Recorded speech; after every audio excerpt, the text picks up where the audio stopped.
What's on, ladies and gentlemen? My name's Ross, I like games, and today, well, you see, we've looked at all of the red Digimon from BT5, and we've looked at all of the blue Digimon from BT5, so it seems like at this stage it would be a little bit rude if we did not have a look at all of the yellow Digimon from BT5. So let's start off with a lovely little level 3 Digimon that might look a little familiar. It's Cutemon. I didn't know Cutemon was a thing, but cute, yes. Now what we got here is a free cost to play normally, 0 cost to Digivolve, 3000 power, very standard for a level 3, and it's got a skill that reads, on your opponent's turn, your opponent can't reduce Digivolution costs. Now, this is kind of cool, because we've already seen this on a red Digimon, and we've already seen it on a blue Digimon, although Gaussmon, the red Digimon, remember, did have another skill as well, hence why it loses 1000 power naturally.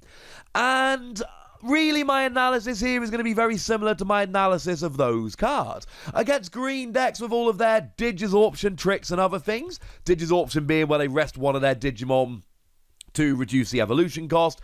Things like Nokia Shiramine, which will reduce the cost of digivolving into an Omnimon, for instance. Things of this nature, yeah, they're very much going to be hated by this. It's a level 3, it has to sit out there on the field, and it's very low health, and it's going to be easily taken out. But it's going to be super annoying until it is, which is why I give it 4 Wassies. Great skill, but it's a weak Digimon that you've got to basically leave sitting there and not Digivolve. There are downsides, but against some decks, this is going to be so gosh darn good, you just ain't going to care. Kotamon is another level 3 Digimon. We got free cost to play normally, 0 cost to Digivolve, 2000 power.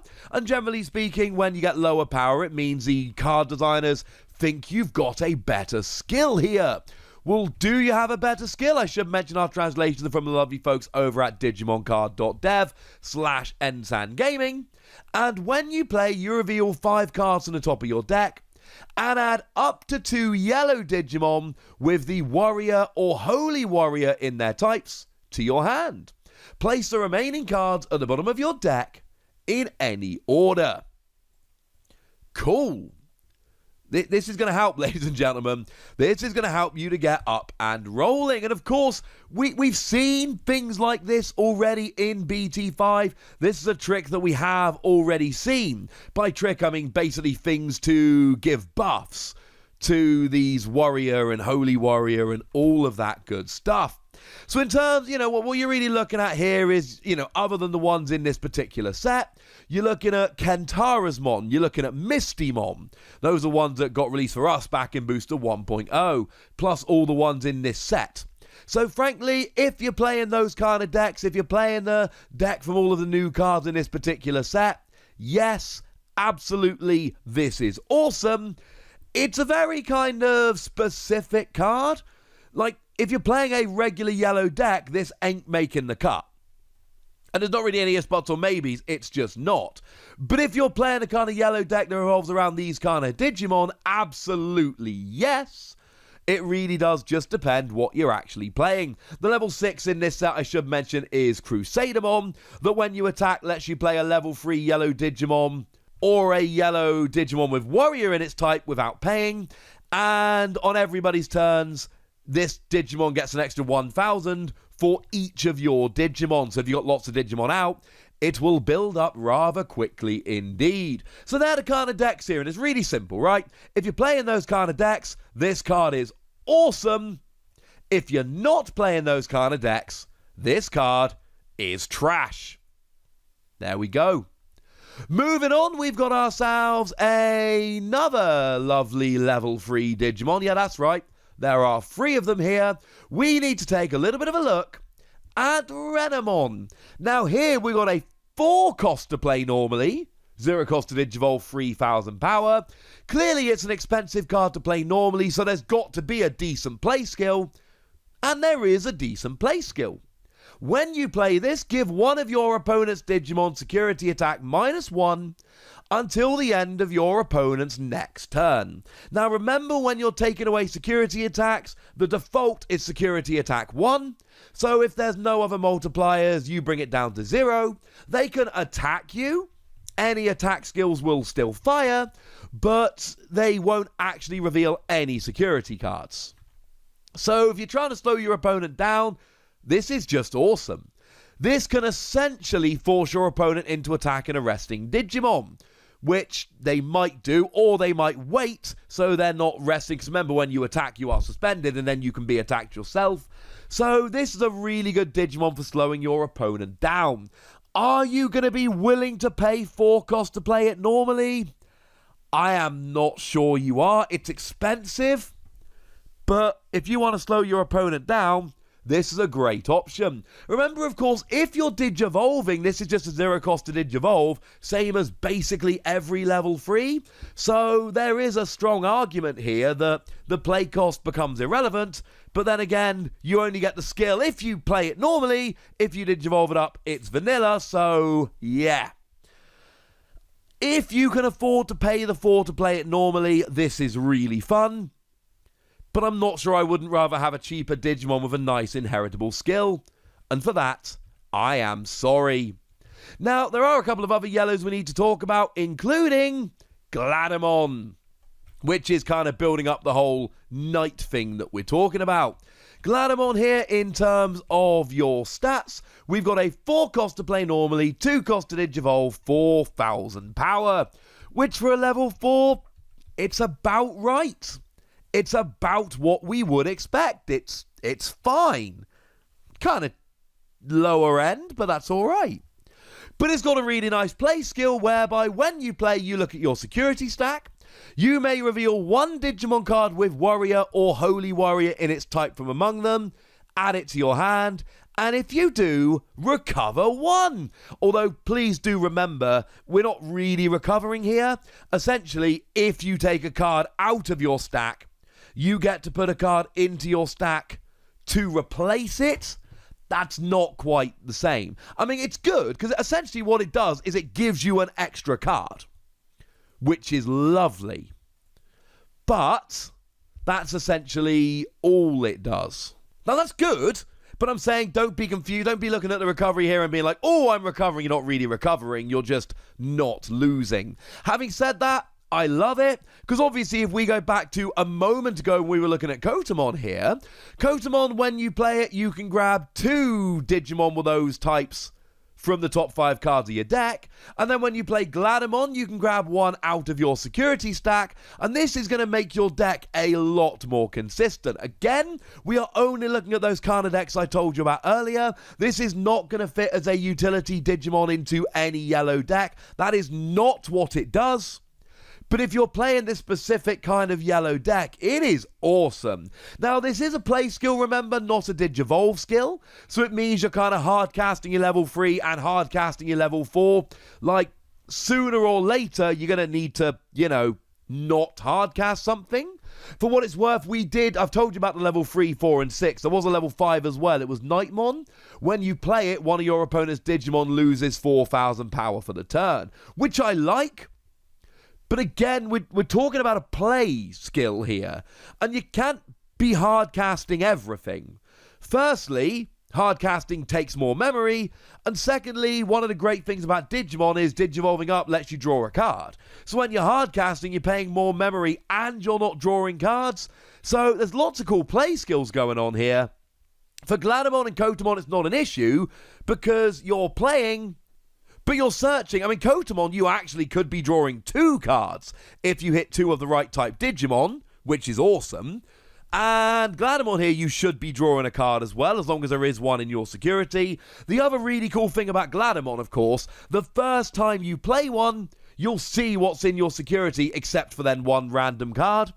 So that means that outside of 1 card, you will know how many, or if there are any Warrior or Holy Warrior cards in, so you don't end up hard casting a Gladimon and then whiffing. There will be 1 random card there, but it will give you a really nice idea nonetheless. Gladimon we're going to give between 3 and 4 Wassies. We don't give half Wassies. That would be barbaric, because you know what? It's a really nice card, but you are sometimes not going to want to use a skill because you don't think there's anything in your security stack, and then it becomes a bit underwhelming. Kotamon, I'm going to give 4 Wassies. Forgot to score it, sorry. I get really into these videos, alright? Because, and again, it's only in this kind of deck, but the fact that you can potentially get 2 cards here, you know, I like Powermon in green decks, and Powermon gets you 1 card from the top 5. This will get you 2. That, frankly, ladies and gentlemen, is awesome. Powermon, sorry, is 1 from the top 3. This is 2 from the top 5. I like it. Speaking of carrying on Digimon lines, how about Cubamon? Is that how you pronounce it? I don't really know. But what we've got here is a 5 cost to play normally, 2 cost to Digivolve, 4,000 power. So essentially it's just a little bit more expensive to play, but it's still your kind of standard average, what we would generally expect to see from a level 4. And again, we've got 1 skill here. On your turn, and it is an inheritable skill I should add, all of your opponent's security Digimon get minus 1,000 power. I love this. All this really does is break ties, but that's okay. Your average level 6 has 11,000 power, so if you're using an 11,000 power level 6 and you attack the stack, you're worried about hitting 11,000 power level 6s. But now when they come out, they're actually 10,000 power level 6s, which means that you will not be deleted by them.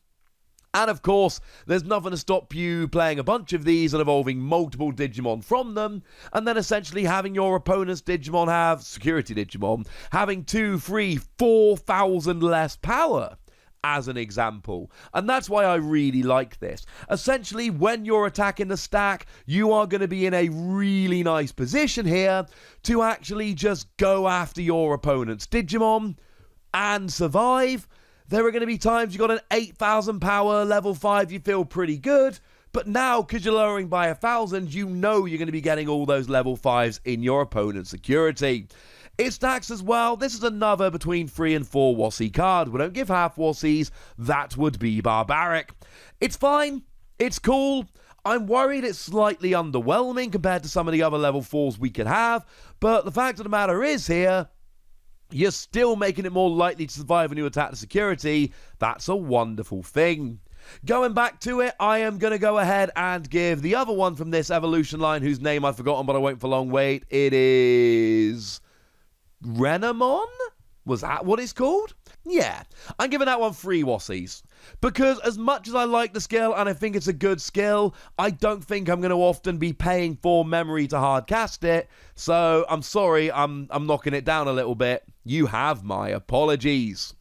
And finally, in this particular video, we need to take a look at Taumon. No new level 6s for Yellow, unfortunately, to look at in this video, but we do have Taumon, which seems again to carry on this evolution line. Now, what we've got as a level 5 is a 6 cost to play normally, which ain't too bad, 3 cost to Digivolve, which is standard, 7,000 power, which is standard. But we've got ourselves 1 inheritable skill here, and according to the lovely folks over at Ensan Gaming, what we see is on your turn, all of your opponent's security Digimon get minus 1,000 power. Yeah, slow Roger a little bit, sorry about that. This is where I start getting excited, because now we are building into something. Now you've got a level 4 and a level 5, you end up in a level 6, but now all of your opponent's security Digimon get minus 2,000 power. And you might be doing this multiple times. You could basically have, say, a 12,000 power level 6. And you're attacking with 4 of these on the field. 2 level 4s, 2 level 5s that you've Digivolved from. And now, all of a sudden, your opponent's 15,000 power Omnimon comes out. And it's actually an 11,000 power. And now we are rolling, ladies and gentlemen. We are absolutely rolling. Although I am looking here over on digimoncard.dev, great website for research. And when we're looking at 12,000 power level 6s that are yellow, we are essentially, unless you're using some way of buffing up your power, we are looking solely at the Magnadramon from the starter deck. But maybe that's what you want to do here. Maybe that will work. Maybe you are, building up into something like that and basically going, look, I'm attacking the security and I don't care what comes out, I'm surviving. So I've got this big 12,000 power monster, which incidentally, because it's vanilla, means I'm getting it out a little bit faster. And I am going to keep attacking the security and I'm going to keep surviving. I do think you need to play these two together, right? I think you've got to combine these skills to really make the most of it. And I think if you combine them, I'm willing to give it 4 Wassies. Because where we're going here is essentially a yellow deck where you're attacking the stack and you know that you are going to be surviving. There's no ifs, buts, or maybes. There's no question marks coming in here. You know that you're going to be attacking the stack, and at the end, you are definitely going to be left standing, and that is a wonderful, wonderful thing indeed. So there we go, ladies and gentlemen. Those are all the new yellow cards that you need to know about, and as always, now I want to hear from you, lovely ladies and gentlemen. I want to know which of these yellow cards you're excited about, so let me know in the comment section. Go nuts, be nice. And then make sure you like this video, subscribe to this channel, follow me on Twitter at TheWassie, and Twitch for some live action at twitch.tv/PTCG Radio. If you want to support the channel, get some bonus podcasts and all that good stuff, head on over to patreon.com/PTCG Radio, where you can do exactly that. But by far the most important thing, as always, look after yourselves till next time, would ya? Thank you very much for watching. My name's Ross, and you've been watching Wassie Plays.